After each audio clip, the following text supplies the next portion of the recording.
So for some of the people who've seen Glass Campus on websites, it genuinely does look bigger than it is in person. Glass Campus is this tiny. But because I'm giving to you really honestly, I don't do the most, but I do a lot. I'ma make a toast, cause we still alive.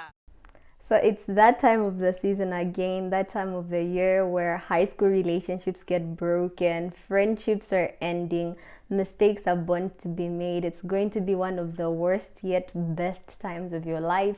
And this is that season where you guys are going to university, and these are some of the things that you need to know before coming to Cavendish University.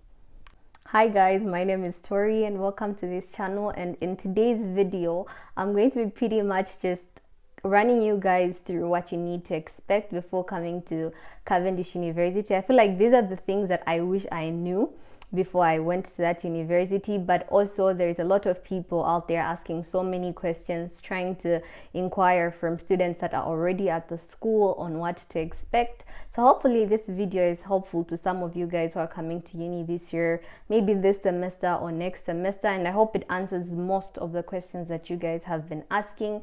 And without further ado, let's get right into this video. So the first question is, how do you get enrolled into Cavendish University? So technically there are two methods of getting into Cavendish University. Number one is online application. The second one is physical application. Personally, I recommend physical application, where you actually go in person and apply directly from administration office. If you apply physically and your grades are good, you automatically get like an instant admission into the university, unlike when you do online application, because obviously there are a lot more applications that come in online. They'll have to process it. It could take some time, it could take some weeks, maybe months.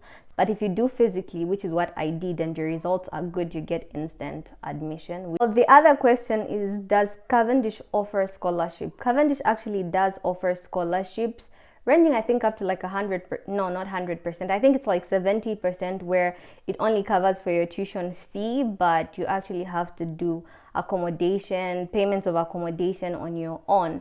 So based on what I know, I'm not on scholarship, but based on what I know, what happens is you have to apply first, the normal application procedure that everybody goes through. So you apply, you have to get accepted, and then you have to apply for a scholarship, where I think they have like a huge list of people, and then you have to take a test which consists of mathematics, probably sciences and biology, for you to get into whatever program it is that you're applying for, rather. And you have to maintain a grading of a B and B plus, I think, for you to still be on a scholarship. Also, if you consist of like a lot of C's, I think 3 C's, and if you get like 3 C's, I think you get dropped, so meaning you're out of the whole scholarship program. This is what I know. If you come to Cavendish and you're on scholarship, please leave a comment down below on whether this information is accurate, just in case somebody out there needs this information on scholarships and whatnot. The other thing is accommodation. So Cavendish does not offer accommodation for the school. So it's not like other schools where you can apply for accommodation and a school place at the same time. You actually have to go out there and find your accommodation, unless things have changed, because I just recently saw on their website that there are some houses or boarding houses that have been built under Cavendish name. I'm not too sure how that whole process works, but 2 years ago when I was starting, they were not offering those services, so you had to go out and find your own accommodation. Accommodation ranges from like 1,000 to 2,000. That's like a standard based on what I know. And there are a lot of boarding houses really close to school, some really far from school, but there are quite a lot of boarding houses close to school, which if you do intend on getting into a boarding house, I'd highly advise that during holiday is when you go look for a boarding house, because a lot of them are already occupied by students who are already at the school. It's very easy for space to be pre-taken, if that even makes sense. You have to be pre-taken. So I highly recommend that you visit the boarding houses around the area if you want to live really close by, as every normal student would want to live close by. Try to inquire on boarding houses really close to the place, and try to get in or get a place secured as soon as you possibly can. So for some of the people who've seen Glass Campus on websites, it genuinely does look bigger than it is in person. Glass Campus is this tiny. But because I'm giving to you really honestly, Glass Campus is pretty small. I recommend that you watch some of the vlogs that I've done on campus. I think you get a clear view of what the environment there is like. There's a rooftop and da. I'll try to give you guys a tour if campus is empty one of these fine days, and you guys will get to see it. So because it's very small, you're most likely to bump into people, a lot of people that you may or may not want to meet. Just a heads up, it's a small campus, so you might want to get prepared for that. The other thing is the library. The library is equally very, very small, so you will find quite a number of difficulties finding a place to study in the library during exam season. When it's not exam season, I think you can find spots to study in the library very easily. But when it comes to exam season, be it midterms or finals, the place is pretty packed, so you might want to prepare your mind mentally for that experience. So I highly recommend that you do just get notes from like partially your seniors, partially your lecturers. Okay, mostly your lecturers, because some of the lecturers have different content from the previous ones. So you might have information that's outdated depending on which lecturer you're having.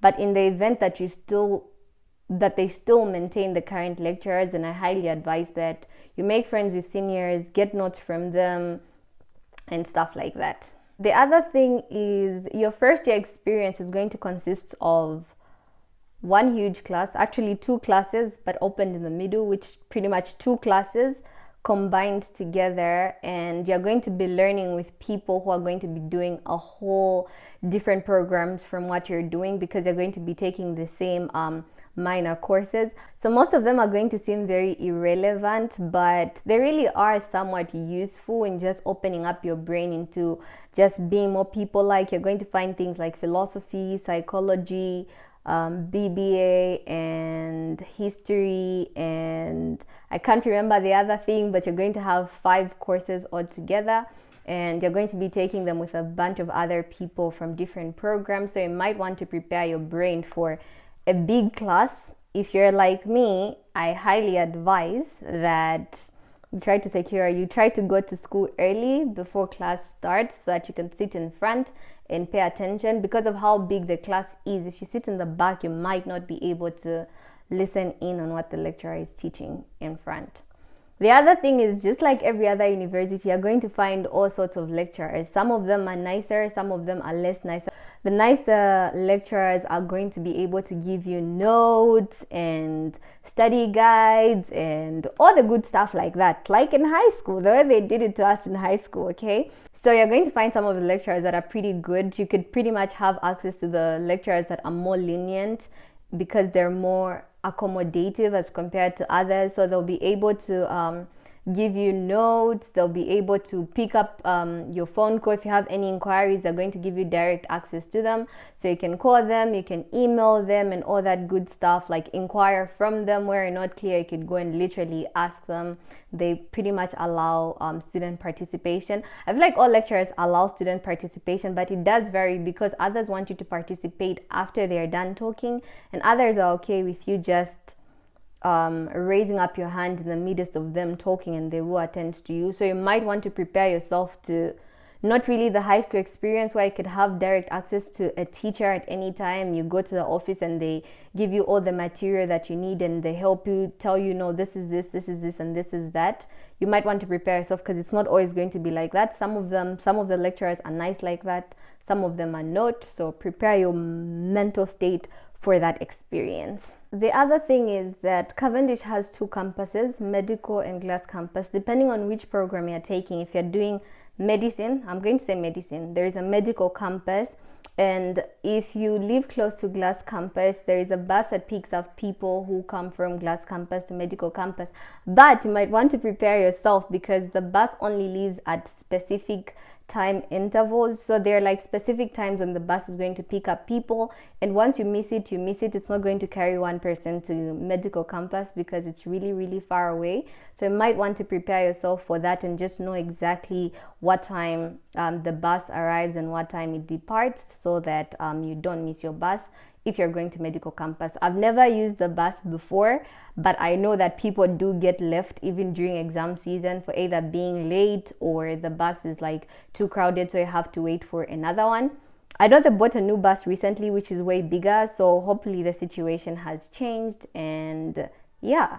Last but not least, there is a penalty for cheating during examination, final exams that is, as far as I know. So when you're caught with a phone during final exams, I don't know how, if you're caught with a paper, that works, but I know of an incident where one child was caught with a phone and they got suspended for an entire semester. So for those of you guys who might want to cheat during exams, I just want to encourage you and say, be extremely careful. I don't personally encourage cheating, so you might want to prepare yourself for that. If you're caught cheating, you get suspended for a whole semester, so you literally miss out on a semester or even a year sometimes. So prepare yourself for that. So I hope this video was helpful to some of you guys that hopefully are coming to Cavendish University. I hope you prepare yourself adequately, and I hope this video again was helpful to you. If you have any other questions, DM me on Instagram or comment down below. I'll be sure to answer all your questions as accurately as I possibly can based on my knowledge. That's pretty much it for this video. I hope you guys liked it. Thumbs it up, leave a comment and subscribe, and have a good week.